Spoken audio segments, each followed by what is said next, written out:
At 7:10 in the morning local time, the ocean surface off the Persian Gulf splits open. A cruise missile punches out of the water, climbs hard into the grey morning sky, and then drops low, so low that the salt spray barely misses its body. The booster falls away. A small turbofan engine, no bigger than a coffee table, spins to life. The missile settles at 50 feet above the waterline and begins its patient journey inland. 4 seconds pass. The next one fires. Then another, then another. Within 90 seconds, 8 missiles are gone from a single warship. 300 meters away, 2 more destroyers are running the exact same sequence. 25 cruise missiles are now racing across the open water, threading between Iranian coastal radar stations along routes that were chosen specifically because nobody was watching them. Flight time to the southern coast 40 minutes. And nobody in Iran has any idea they are coming. Somewhere on the Gulf shoreline, an Iranian radar operator is probably pouring his morning tea, watching a blank screen. He has roughly 39 minutes of peace left.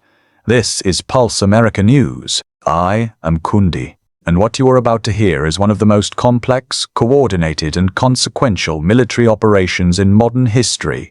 A story of technology, timing, sacrifice, and the terrifying precision of modern warfare. Stay with me, because this is not just a military story. This is a story about power, consequence, and what happens when decades of tension finally reach their breaking point. The cruise missiles flying low over the Gulf are patient weapons. Patient but exposed. 550 miles per hour across open water means 40 minutes where a single coastal radar ping could compromise everything.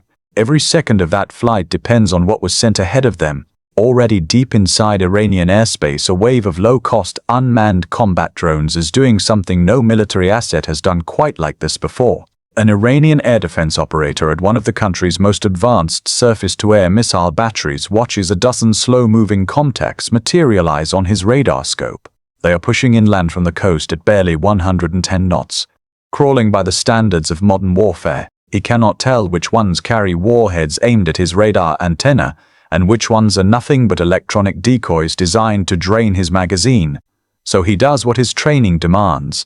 He fires. An interceptor missile streaks off the launch rail. Over $1 million of precision hardware accelerates at 3 times the speed of sound and destroys a drone the size of a riding lawnmower that cost $35,000 to produce. The math could not be more brutal. He fires again. Another $1 million gone, again. Every interceptor chasing a cheap drone is one fewer available when the real weapons arrive in roughly 30 minutes. And every time that battery lights up its radar to fire, it is broadcasting its exact position to the passive sensors of stealth jets already crossing the border to the west. That air defense operator is spending his ammunition and painting a target on his own position at the same time. He does not know it yet, but the missiles he was saving for the real threat are already almost all gone. The drones are working.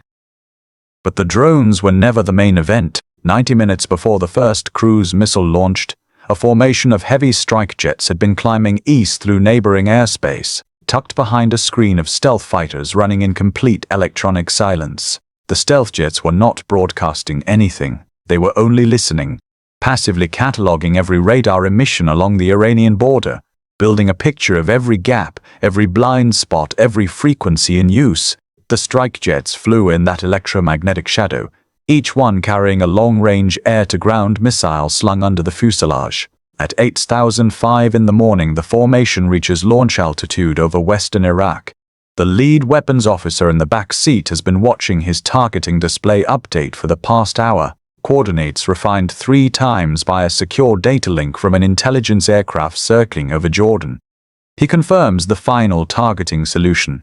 The pilot squeezes the release trigger. 2,500 pounds drop away from the jet and the aircraft jumps upward from the sudden loss of weight. The fly-by-wire system corrects before the pilot's hands even move. Below the jet, a solid rocket motor ignites. The weapon punches through the sound barrier in seconds, trailing a long exhaust plume that the pilot watches shrink in his mirrors as the missile climbs away on a high ballistic arc toward the Iranian capital. 11 more missiles release within seconds of each other. 12 weapons are now accelerating beyond anything the Iranian air defense network can intercept at this phase of flight, arcing east at speeds that compress the decision cycle to almost nothing. A cruise missile launched from Iraq needs 45 minutes to reach the capital. These weapons need minutes. That gap, that brutal compression of time, is the entire strategic calculation. 45 minutes gives radar operators time to detect, track, request authorization, and fire. Minutes gives them time to watch the impact on television. At 8:10 in the morning, everything arrives at once. The long-range missiles hit first. Supersonic warheads arriving with functionally zero warning time. Multiple direct hits on key government infrastructure in the capital. An orbiting commercial satellite captures the aftermath within minutes. Several structures inside major compounds reduced to broken concrete, smoke columns punching high through the morning air. The damage is not random. Every single target was selected because it represents a node in Iran's military command architecture. The infrastructure that connects political leadership to military units, intelligence services to field commanders, and nuclear bureaucracy to research sites. This is not destruction for destruction's sake. This is surgical severance of the nervous system that holds the entire military structure together. Within minutes of the first impacts, stealth fighters that had been holding in formation crossed the border carrying precision-guided bombs. And this is where the technology earns every dollar of its extraordinary price. The pilot rolling toward the Ministry of Defense does not need to flip between radar screens and infrared feeds and threat displays. His aircraft's computers merge everything, its own sensors, data link information from every other aircraft in the formation, and satellite imagery into one single picture on one screen. He can see every Iranian radar still operating within 200 miles. He can see every friendly aircraft in the region. He can see the GPS coordinates of 3 specific buildings he is about to put bombs through. One screen, one picture, complete situational awareness in a sky that 1 hour ago was defended by the most integrated air defense network Iran had ever built. The stealth fighter rolls onto its back at 25,000 feet, pulls the nose toward the ground, and releases a small diameter bomb, 250 pounds, quarter the size of a standard guided bomb unit. But its GPS-guided diamond-shaped wings give it a glide range of over 40 miles from the release point. And at this range, the accuracy is measured in single-digit feet. The bomb punches through the roof of the Ministry of Defense and detonates on a delayed fuse inside the 3rd floor, the floor where military planning documents are stored. Across the capital, the pattern repeats.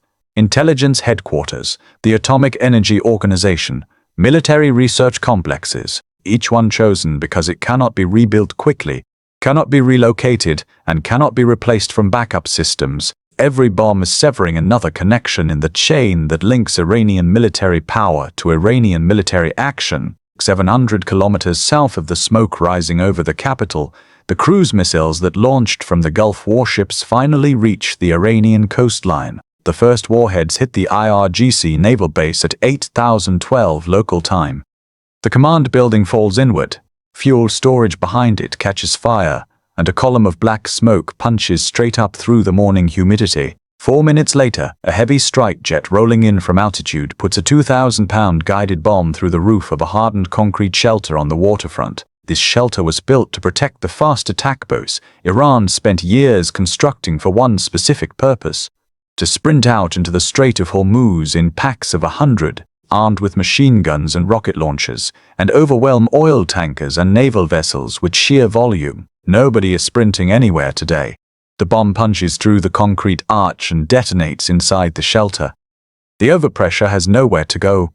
The walls blow outward. The roof pancakes down onto the boats like a fist closing.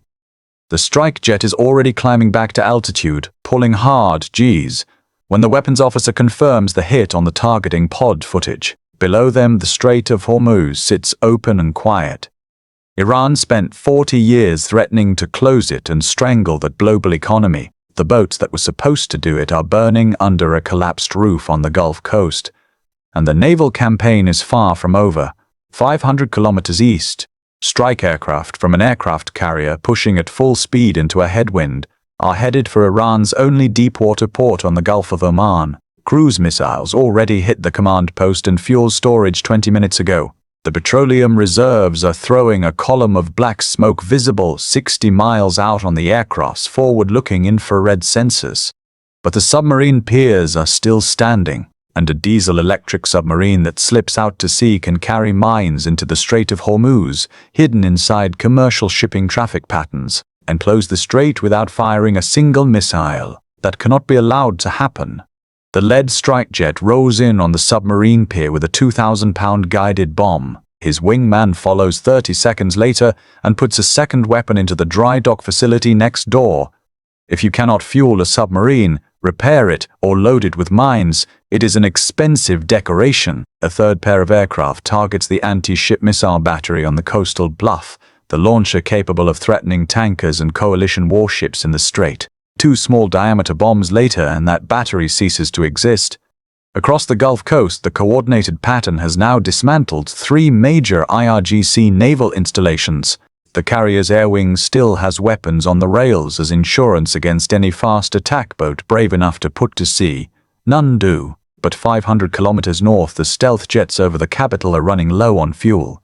And deep in the mountains of western Iran, the one air defense system that survived the morning is finally waking up. After the destruction of virtually all of Iran's Russian-supplied long-range surface-to-air missile batteries in 2024, Iranian engineers spent 2 years building a domestic replacement, a mobile phased-array radar system with a roughly 150-kilometer engagement range, the absolute ceiling of what Iran could produce under decades of international sanctions.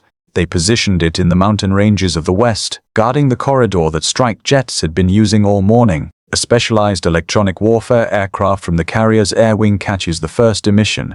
The Iranian radar has been pulsing intermittently for hours, using short bursts to try to track stealth jets without staying on long enough to attract a missile. But now, with the second wave of long-range missiles inbound through the corridor, the battery commander makes the decision every air defense operator dreads. He switches to fire control mode, full power. Continuous track. He is going for a shot. The moment he transmits on that frequency, he is finished. The electronic warfare aircraft floods his tracking frequency with enough jamming power to turn his display into pure noise. Simultaneously, a stealth fighter that has been passively mapping that emission for 90 minutes passes the precise coordinates via data link. And from a strike jet orbiting 40 miles to the west, an anti-radiation missile drops off the pylon, ignites its rocket motor, and accelerates to nearly 3 times the speed of sound. This missile seeker does not care if the radar shuts down. It already knows where the antenna lives. GPS, inertial navigation, and radar homing all working together. A mission to impact, less than 90 seconds. Iran spent 2 years building a replacement for the air defense system that was destroyed in 2024. The replacement was destroyed before it could fire a single shot. A senior U.S. official later states simply that Iranian air defenses have been effectively suppressed. That suppression changes everything that follows. The aircraft that had been holding in reserve over western Iraq for 3 hours, waiting for exactly this clearance, finally get the call to push deep. 12 of the most advanced air superiority fighters ever built enter Iranian airspace. They have been burning fuel in holding patterns for 3 hours, watching the air defense picture shift from dangerous to manageable.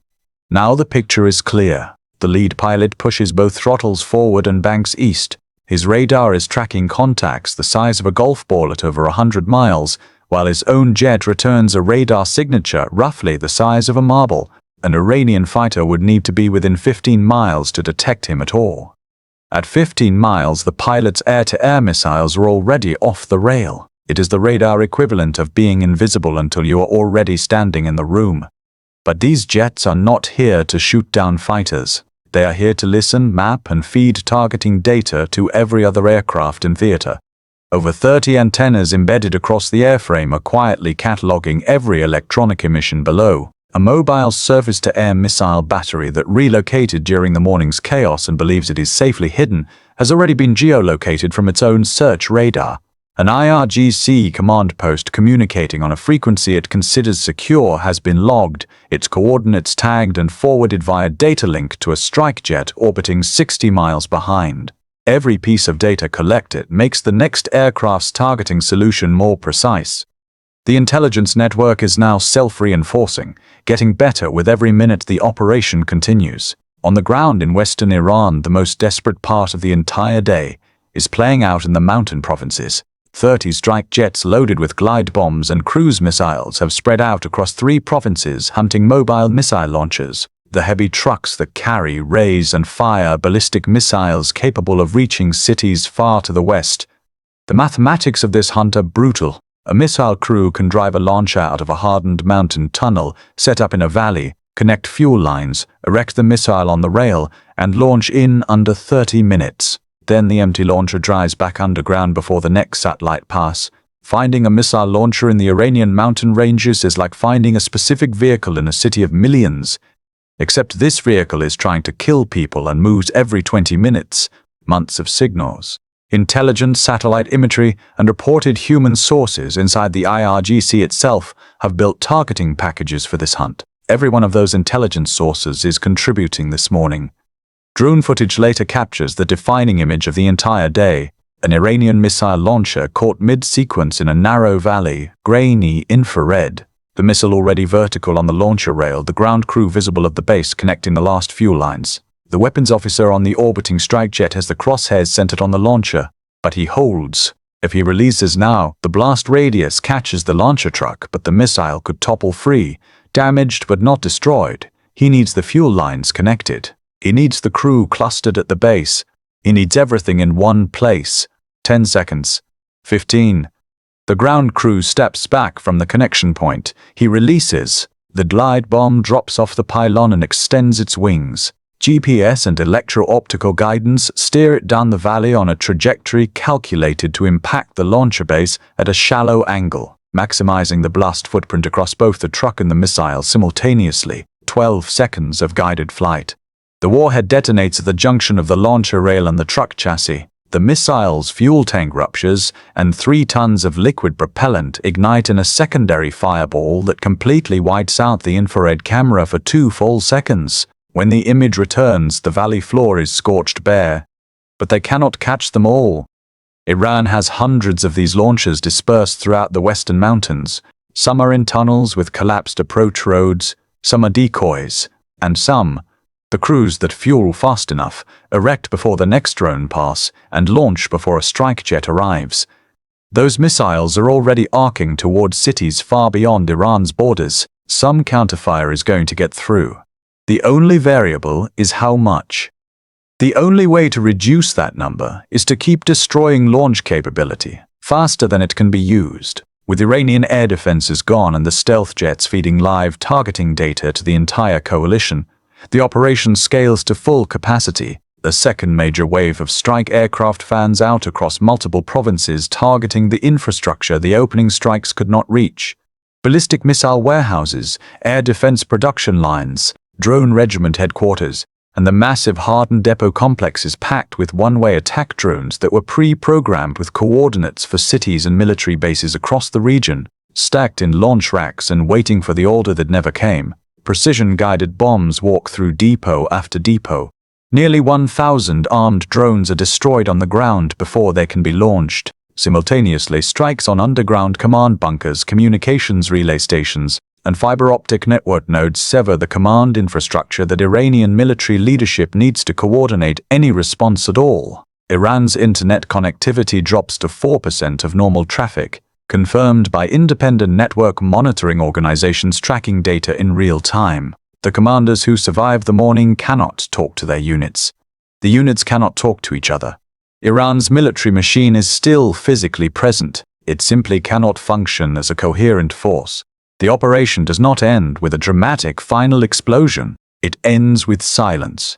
The silence of a command network that has gone dark, a naval threat that has been contained, and an air defense architecture that no longer exists. What took years to build was dismantled in a single morning.